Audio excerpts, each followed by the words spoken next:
You can't do the housework. You don't even have a job. How long are you going to stay here? About 2 months after my husband passed away, I was secretly looking through an album filled with memories of him, and my mother-in-law said to me hatefully, Besides, you are a stranger, not one of our family members. And you're crying like this to show off. Do you think you are the victim? No, that's not what I meant. I lost my precious son, and all I am left with is my failed and brazen daughter-in-law. I'm the one who wants to cry, not you. When my husband was alive, and even after he passed away, I worked my butt off to provide for James and my mother-in-law. I worked and worked. I did all the housework to meet my mother-in-law's needs, and now I am being treated like a stranger. You were just a caretaker, and you're no longer needed. So, get the hell out of my house. Okay. I want you to pack your bags by the end of the day. I've got no wife to bother me.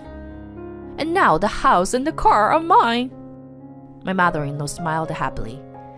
I had noticed something, but I didn't tell my mother-in-law. I had been used and abused so much in the past. Let her go through a little bit of hell. I can't wait to see the look on my mother-in-law's face when she finds out. The whole story starts a decade ago. I married my husband James, and now we live with him and my mother-in-law. James's father passed away when James was in high school, and when we were dating, James lived at home with his mother.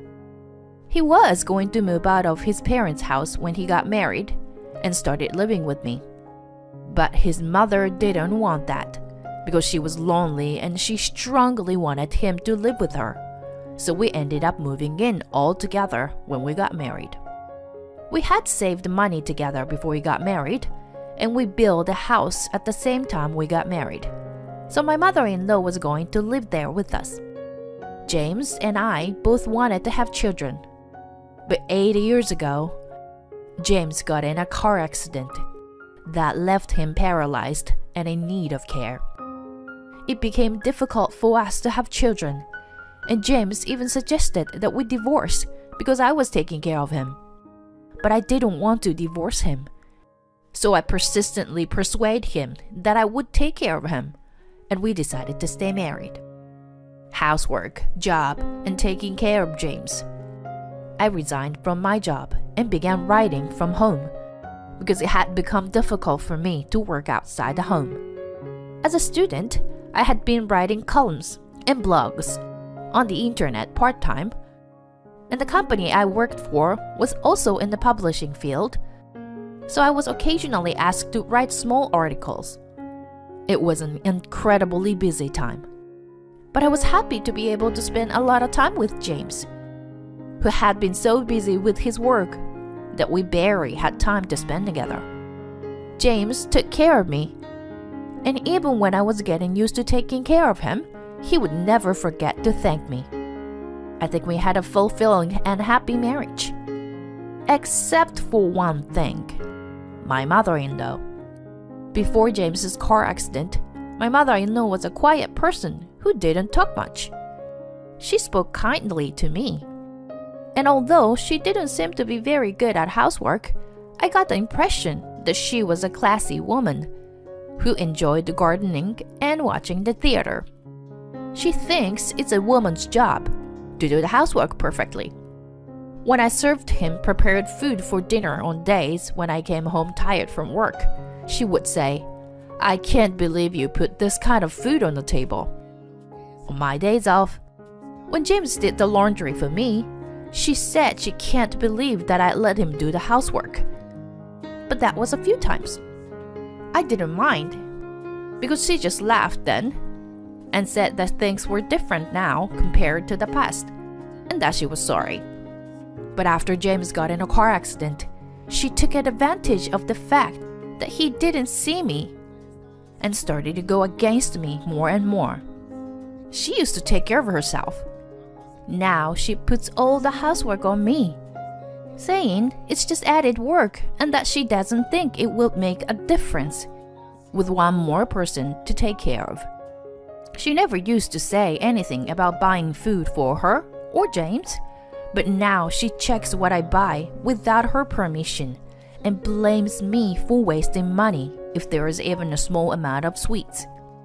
No matter how much I loved James and how fulfilled he made me feel every day, to be honest, I was physically and mentally exhausted. My mother-in-law's sarcasm hit hard on me. On top of that, my mother-in-law didn't understand the work of a work-at-home writer. So, when I was working in my room or living room, she thought I was playing on a computer, and she would sarcastically criticize me. She also asked me to go buy fruits at the supermarket, even when I'm working. To tell the truth, I was getting tired of living with my mother-in-law. But I didn't want to worry James, because James thought that she and I were getting along well. She was a nice and calm person with some sharp words, but she never yelled at me or threw things. So I decided to ignore her and let her get on with her life. After living like this for quite a long time, when I got used to caring for James and living with my mother-in-law, suddenly, James collapsed and passed away. It was a subarachnoid hemorrhage. I was unprepared for the suddenness of it all, and I couldn't even say goodbye to him. There were so many things I had to do. I had asked my supervisor of the writer's job, and I had been given extended deadlines. Our house is a mess because of all the housework I haven't done. But I don't feel like doing anything. No matter what I did, it didn't feel real, and I felt as if I was detached from myself. I don't feel alive, yet I get hungry and sleepy every day. My body is trying to live while my mind was abundant living. It was strange. I didn't care about anything. But only thing that kept me sane through it all was my concern for my mother-in-law. After James passed away, my mother-in-law became a different person. She started raising her voice at the slightest thing. Once, when the housework was out of control, I didn't notice a little dust on the TV. My mother-in-law saw that. "Why can't you even do this level of the housework? There's still dust here. Can't you see it?" she exclaimed hysterically. My mother-in-law, who had never raised her voice, no matter how sarcastic she was, now cried out devilishly. "I'm sorry. I'll clean up right away. Please come down." Who the hell do you think you are? I'm calm. Get on with the cleaning. "I'm sorry. I'll do it right now." I can't believe she can't even do this. What a lousy wife he got. I tried to soothe her, but her mood kept getting worse, and once she raised her voice, she was out of control. She had lost her husband early and her precious only son, so no wonder. It would be dangerous to leave my mother-in-law alone in this condition, and I would feel bad for James, who was worried about her. I decided to live together with my mother-in-law. When I made this decision, strangely enough, I suddenly felt the energy to live. The day had been like walking on a cloud. I was like a lost child. But suddenly, everything became a reality for me. I was working faster and more efficiently than ever before, and I cleaned up every single mess in my house. I prepared healthier meals than I had when James was here, and tried to include as many of my mother-in-law's favorite side dishes as possible. Whenever I had some free time at work, I even invited my mother-in-law to go to the theater with me, hoping that she would feel a little refreshed. However, my mother-in-law's hysterics did not stop. In fact, they seemed to intensify day by day. I told myself every day that it wasn't hard, and I tried my best to live with my mother-in-law while thinking about James. But one day, everything suddenly became hard, as if a thread had been cut. Suddenly, I wanted to see James. I opened an album of photos of James as if I was being drawn to it. I was so taken aback by the many smiling faces of James in the album, but I couldn't help but gasp. James was looking at me with my favorite smile, from the time we met to after we were married. I reached out for James, but all I felt was cold. I could no longer hear his voice. I could no longer touch him. I felt like I was being reminded of something so obvious. I couldn't help but shed a tear or two. Once they flowed one after another like a dam. I cried aloud like a child. I have never cried with such emotion since James left. I could feel that someone was there. So I turned around and saw my mother-in-law, who was supposed to be out of the house, quietly staring at me. I hurriedly wiped away my tears. "Welcome home. I'm sorry. I'll get the dinner ready right away." With that, I put the album away and hurriedly got up. I'm sure my eyes are bloodshot and swollen, so I'm sure she knows I've been crying. I'm about to walk past my mother-in-law when she stops me and says, "Lily, were you crying?" "Yes. I'm sorry I showed you my embarrassment." My mother-in-law stared at me with emotionless eyes. I was hoping that my mother-in-law might say something comforting or encouraging at the moment. No matter how sarcastic she might normally be, we were both people who had lost loved ones. I thought we shared the same pain. But what my mother-in-law said to me was something I never expected. "You are not a family member, but you are playing a victim. You're such a nasty woman. You are a stranger, not family. I'm sure you were not sad that James is gone. You went to all this trouble to make a show of it. And you cried like a liar." "No, I was not acting. I'm sad about James too." "You're full of lies. I'm tired of living with you. You're just a caretaker. How long do you think you were going to stay here? Get your stuff and get out of here." I was too shocked to say anything to my mother-in-law. I thought I had been supporting my mother-in-law for a long time, even though my heart was worn out. I knew she was probably grieving more than I was, so I didn't expect her to be grateful to me. I felt like by supporting and comforting my mother-in-law, she was also comforting me in my suffering. But I had no idea that my mother-in-law thought of me this way. If she had said it to me while she was in a state of hysterics, I might have been able to let it go. But when my mother-in-law said it to me in a calm state, I was at my wit's end. Did my mother-in-law think like that from the bottom of her heart? I decided to leave the house. That night, when I told my mother-in-law that I was leaving the house, she smiled and nodded calmly as before. I felt sorry for my mother-in-law to get her out of the house, who was not working, so I decided to give her the house. I asked her what I should do with the car, which had originally belonged to James's father and had been given to James to take care of, and she happily told me to leave it all behind. I was worried about whether it would be okay, but my mother-in-law strongly insisted that I leave it behind, so I had no choice. It was hard for me to live with all the memories of James too, because I remembered the happy times when we were together. So I decided to give them all to my mother-in-law. After James passed away, I changed the name of the house and the car to me, but now I changed everything to my mother-in-law's name. My mother-in-law was so happy after everything was done, and she happily said that everything was hers now. "Will you be alright?"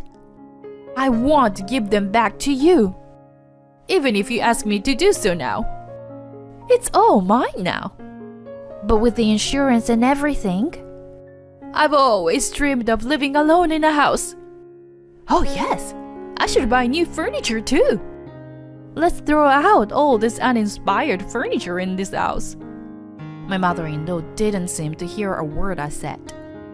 My mother-in-law was so excited about her new life that I decided to quickly find a new apartment and move in. For the first time in a long time, living alone was calm and comfortable. No one yelled at me out of the blue. No one interfered with my work. I wish I had done this earlier, and regretted it a little. A few weeks later, I suddenly received a phone call from my mother-in-law. When I picked up the phone, my mother-in-law screamed at me. Lady, what's going on? What do you mean? Don't play dumb with me. I didn't know it was going to cost this much to pay the taxes on the house, the insurance, the car. I asked you if the insurance and everything will be okay for you. I don't remember. You didn't ask. I don't know how I'm going to pay for this. You pay it instead of me. I'm a pensioner, so I don't have that kind of money. You said that it would be okay and inherited everything. Shut up. And if you are my daughter-in-law, you should at least pay this. We're a family. Oh, you mean I'm a family member? No. I'm just a stranger to you. I'm just a caregiver. Beatrice, you told me to leave. I can't take care of someone else than me now. You have to take care of yourself. With that, I hung up the phone without hearing my mother-in-law's reply. After that, she called me again and again, so I blocked her phone number. Then, after a while, my aunt called me. She said that my mother-in-law, who did not know where I was, had contacted all my relatives and was looking for me. My aunt, who was worried about me, contacted me to see if something had happened. I explained to her what had happened, and she just laughed at my mother-in-law and told me about her current situation. She told me that she had sold the house, the car, and everything else because she was having trouble making the payments. However, since my mother-in-law was raised in a wealthy family, had an arranged marriage, and was a naive young lady who had never worked, so did not know the market price of houses and cars, so she sold all of them at a very low price. Now she lives in an old apartment with low rent. She often visits her relatives and says that she hates her old house and blames everything on me. Some of her relatives are having a hard time dealing with her. And recently, some of them have even turned her away instead of letting her in the house when she visits them. At first, some relatives care about my mother-in-law, but she took other people's kindness for granted. So the number of people who cared about her gradually decreased. She has been living a lonely life, refraining from her hobbies such as gardening and going to the theater. I thanked my aunt for the information, asked her not to talk to my mother-in-law about me, and then quickly hung up the phone. I had just gotten my life back, and I didn't want my mother-in-law to interfere with it again. Although the sadness of not having James has never healed, I am enjoying my new life, surrounded by my writer friends and the friends in the social activity program I recently joined.